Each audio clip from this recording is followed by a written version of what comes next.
on you is the one that made it out. But you gotta be willing to let them fly.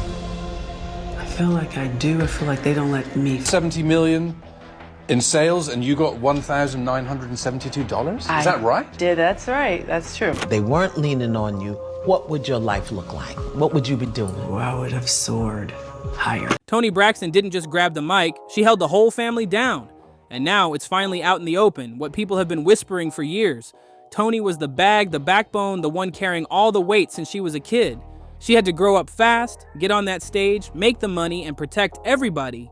While the rest of the family just sat front row enjoying the ride, they were cashing in without lifting a finger, and now Toni's done playing the quiet role. Behind all that glitter from Braxton family values, there was real chaos. Jealousy, resentment, and entitlement from a family that got way too comfortable leaning on her like she was a never-ending support system. But even Toni has limits, and she's finally had enough. She even called out Trina and Tawanda for doing the unthinkable. She said they stole from her, took the little piece she had left, then made her feel like she still wasn't doing enough. That's the kind of betrayal that no check can fix. While fans were out here cheering on that sisterhood, Toni was drowning in silence, expected to feed, clothe, house, and basically breathe for everyone else. There's so much going on here, it's wild. So grab that popcorn because we need to really talk about this. Now the Braxtons are back on our screens, and baby, from the outside, it ain't looking too merciful. Toni Braxton always looked flawless. The voice, the Grammys, the glow up. But behind all those awards and glossy magazine covers. So what would it look like for you if it were different? If you didn't have that responsibility and if they weren't leaning on you, what would your life look like? What would you be doing? Oh, I would have soared higher. You think so? Absolutely. I feel like I'm angry at everybody in my family. I don't like my family. If they weren't my family, it wouldn't be my friends. She was miserable. Straight up hated her life at times. But before we dive deeper, let's put some real respect on her name. Miss Toni Michelle Braxton ain't just an artist, she's a living legend. While some folks were still crawling around in diapers, she was out here stacking Grammys, topping charts, shutting down red carpets, and repping R&B excellence while feeding a family that treated her success like it belonged to everybody. 7 Grammys, over 70 million records sold. That voice? It'll make you cry in the club and in church.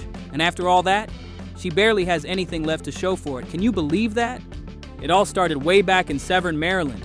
6 kids, a gospel-singing mom with big dreams, then boom, tragedy hit. Their mom got into a serious accident and ended up in the hospital long-term. That's when everything flipped. Toni was just a kid herself, but childhood? That chapter closed quick. She became the stand-in mom, making sure her siblings ate, stayed safe, and had a roof over their heads. Meanwhile, their dad was working nonstop just trying to keep the lights on. But Toni? She had no choice but to lock in and chase the bag. When her career blew up in the 90s with Unbreak My Heart and Breathe Again, things at home didn't get easier, they got messy. Instead of being proud, her sisters allegedly started seeing her as an open wallet. And now Toni's breaking her silence, finally speaking on how emotionally and financially drained she's been for years. Matter of respect. I respect where people are. That's just Is that where It's I respect where people are. I don't engage. I don't pour into certain types of energy. I make different choices in my life. And that's just where I am. We're upset about stories that your overspending caused this. Because it would appear, and you can explain to us whatever you want to explain to us, but it would appear that even if you don't believe that you got the percentages you felt that you got, you still knew that there was a certain amount of money coming in. Exactly. Exactly. And you overspent that amount of money. Well, I was doing math. 1 + 1 is 2 all day long, all across the... According to Toni, she wasn't just repping the Braxton name, she was handling everything. The bills, Heron, the car notes, Heron the rent, also hers. Failed family business ideas? Yup, she funded those too. She didn't put exact numbers out there, but Toni made it very clear they drained her dry. Now, she's not name-dropping in every interview, but if you read between the lines, it's not hard to see who she's talking about. Trina and Tawanda? Definitely high on that list. She said it wasn't just the emotional stress, it was the fact they wanted to get paid to work with her. Meanwhile, Tamar, yes, even with all her chaos, was out here covering bills and never asked for a dime. Now that's loyalty. And it didn't stop there. When it came time to perform, Tamar showed up and sang back up for free. But Trina? She was sending invoices. And to be fair, yeah, Tawanda was her executive assistant, so she got paid for that. But even with a paycheck, Toni says she still never stepped up to really help. Even with their mom, Toni's words hit deep. She said, "I could have soared higher if I didn't have to carry so much." That right there, that's real pain. And it's not just emotional, it's mental, financial, and physical exhaustion wrapped into one. But listen, it's only getting messier. What started as one sister's silent struggle is about to blow the lid off a vault of Braxton's secrets. The lies, the betrayal, the hidden truths Tamar tried to warn about years ago. All of it is cracking open now. When it rains on Toni Braxton's soul, it pours. And not the cute, romantic kind, this was full-blown chaos. While she was out here fighting to stay on top in one of the most cutthroat industries, she was also holding up an entire family while barely holding herself together, and the way folks played in her face during her darkest moments. The disrespect was unreal. Just remember, this is someone who sold over $170 million in records and still ended up here, set for life. Think again. You are not ready for the wild financial nightmare Toni Braxton was caught in. Imagine selling millions of albums and only making 35 cents per copy. Yeah, per album. Meanwhile, she was keeping the whole record label fed while her own bank account stayed hungry. Toni was out here looking like the face of success, but behind the scenes, she was going home with nothing. And when she finally said enough is enough and took her label to court in 1998, guess what happened just 8 weeks later? She was forced to file bankruptcy again. And no, it wasn't from reckless spending. It was from being stuck in a straight-up predatory contract. This deal had her paying back the label for everything: flights, studio time, clothes, music videos, you name it. She was basically financing her own fame, then turning around and repaying the bill while barely seeing a dime herself. But it wasn't until that now infamous interview with Oprah that people finally saw just how bad Toni's situation really was. And man, that moment was brutal. You'd expect a queen like Oprah to show some love to another queen in crisis, right? Nope. Instead, Toni sat there on national TV getting hit with the coldest, most condescending, "why are you broke if you're famous" type of attitude. Toni came in expecting empathy, but what she got was straight up embarrassment. About 13 or 14, my mom, she had a really bad accident. She fell. Her back was really messed up, so she was in hospital a long time. And so I was a surrogate parent for a moment. Where was Dad? Working, had to make a living, had 6 kids. None of my siblings have helped me take care of my mother to make sure she was okay, except for Tamar. No one said, This is before Vincent. Before Vince, Mommy's car insurance is due. Let's help Toni with Mommy car insurance. Because I allowed all my finances to become everyone else's finances, that's pretty much how I got here. That interview crushed her image at a time she needed support the most. And get this. Word on the street is that Oprah even tipped off Toni's own label about what was said during that interview. Talk about betrayal. The backlash flipped public opinion hard, and it left Toni looking like the villain in her own story. She warned them she might expose everything, like who even does that? It felt like she was riding harder for the execs in suits than the very women sitting across from her. That Oprah interview wasn't just awkward, it was a full-blown career hit. But even after all that, Toni tried to bounce back and keep it pushing, until life hit her with another curveball in 2010. That year, she got diagnosed with microvascular angina and lupus, 2 serious conditions that forced her to cancel her high-paying Las Vegas residency. And just when it seemed like things couldn't get worse, her insurance didn't cover a thing. So guess who had to foot the bill? Yep, Toni, out of her own pocket. We're talking stage production, lighting, musicians, hotel rooms, crew salaries, everything gone, wiped out. And just like that, she was forced to file for bankruptcy again. And if that wasn't enough chaos, guess who came knocking next? The IRS and the California Franchise Tax Board, like some unwanted guests showing up with hands out. In 2010, court records revealed the IRS hit her with a lien on December 4th, claiming she owed $340,252.99 in back taxes from 2007. But it didn't stop there. Just a few days later, the State of California Franchise Tax Board came for her too, slapping her with another lien for $116,154.64. Can you believe that? Together, that's nearly $500,000 in tax debt creeping up out of nowhere. At this point, it was like every time Toni tried to breathe, something else showed up to choke her progress. The money was disappearing, her health was declining, and now the government was in her pockets too. That debt, it climbed up to a staggering $456,407.63, and both the IRS and the state of California were pressing Toni Braxton hard, pay up fast, or they'd start snatching her property. makes it a little more difficult. Sometimes I wake up every morning and I go, oh, did I dream it? Did I dream it? And I have to remind myself, no, she's gone, but she's been here with us for 50 years. So I try to relish in that moment and I try to smile about it and just be grateful for the time you have. And you have to always remember to be kind to one another. We're sisters, so we're always gonna fight. That's what sisters do, okay? It's the rite of passage to fuss and fight, but in the end, we're always there. Seriously, how does a woman still touring, still iconic, still glowing with beauty end up stuck in the same debt cycle again and again? Well, insiders say it wasn't just the shady record deals or her health battles. Toni was also dragging her entire family along for the ride. We're talking bills, emotional labor, constant support, all of it on her back.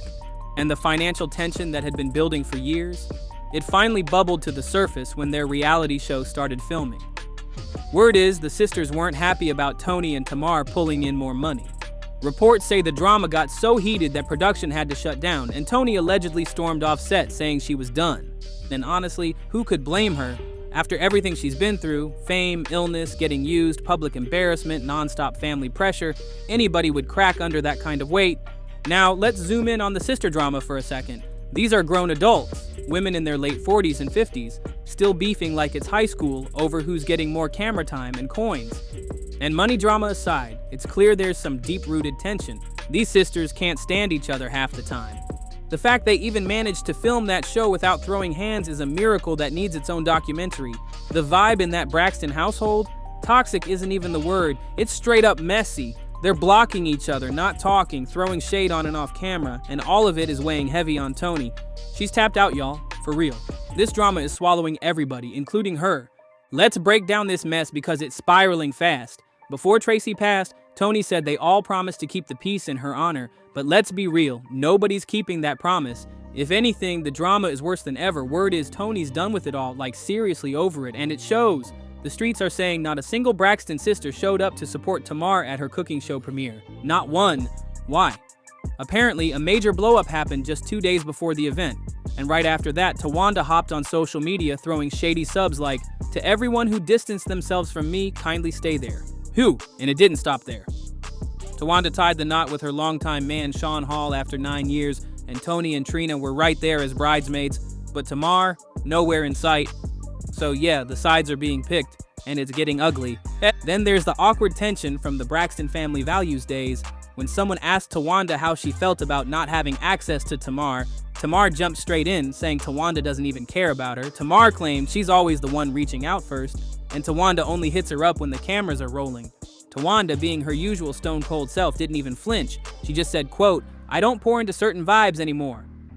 Translation: she's done giving Tamar any sisterly energy. Tawanda made it crystal clear. She's focused on her kids and her man, period. Her man. Now, we all know Tawanda's always had that level-headed image, but lately, it's feeling like she's been playing the long game. People are saying she leaned hard on Toni during her divorce, and when her pockets weren't right, Toni came through. And that's what sisters do, right? But now Toni's whole vibe says she's feeling more used than loved. It's giving, "I'm tired." It's giving, "I've had enough." And honestly, who could blame her? "I got you when you needed me, but where were you when I needed you?" That line alone got fans spiraling online. People are picking sides, with some saying Tawanda's always had tension with Tamar and others blaming plain old jealousy. Because at this stage in my life, I'm exhausted on my sister's behavior. Everybody has a narrative of, we left Traci behind. We signed without Traci. Right. Now, that part is true. We did sign without Traci. But the fact is this. We signed in August. Traci was pregnant with little Kevin. Back in the 90s, you could not be a female and be pregnant. And what they said is they want every woman to want to be like you and for every man to want to be with you. That was it.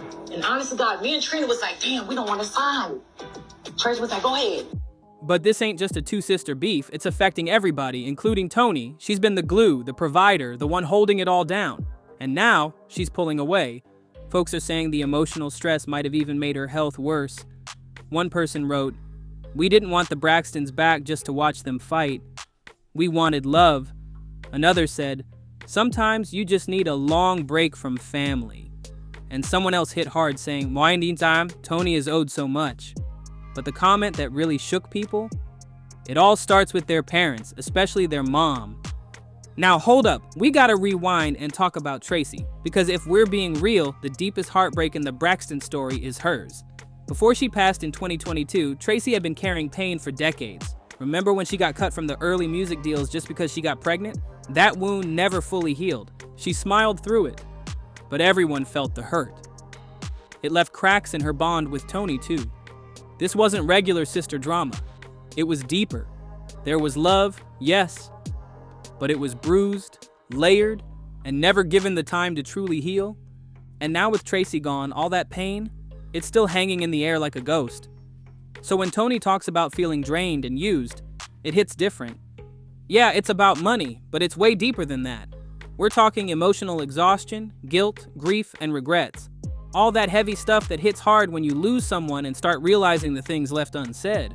Braxton family values might have looked like a win on the outside. Fans were hyped, the brand was booming, but behind closed doors, it was ripping them apart. Imagine already fighting with your family, then having cameras shoved in your face ready to air it out for millions. That's not healing, that's like putting your trauma on a pressure cooker. And then Toni said it, "I don't want to be the strong one anymore." That hit deep. So many oldest daughters, big sisters, and go-to girls felt seen in that moment. That wasn't just a quote, it was a cry for help. Now Tamar seems like she's trying to heal, but Tawanda, her silence is loud. And with Traci gone, Toni's probably realizing that time doesn't wait on anybody. And this isn't about fame or clout. It's about a woman who gave everything, her love, her money, her soul, and finally hit a breaking point. She's tired. But oh, it's not over yet. Because word is Tamar just dropped a major Braxton curveball. She's bringing in her niece, Ashley Braxton, for the new season of the show. And trust, this move is shaking things up hard behind the scenes. See, Ashley isn't just some random family member being thrown into the mix. Nope, she comes with her own story, her own ties to the drama, and this twist right here, it's about to flip the whole family dynamic again. Ashley Braxton isn't just any niece, she's the one who came forward with the story that shook the entire Braxton family to its core. Years ago, when she was just 16, Ashley said Trina's then-husband, Gabe, started texting her in a way no grown man should ever be texting a teenager.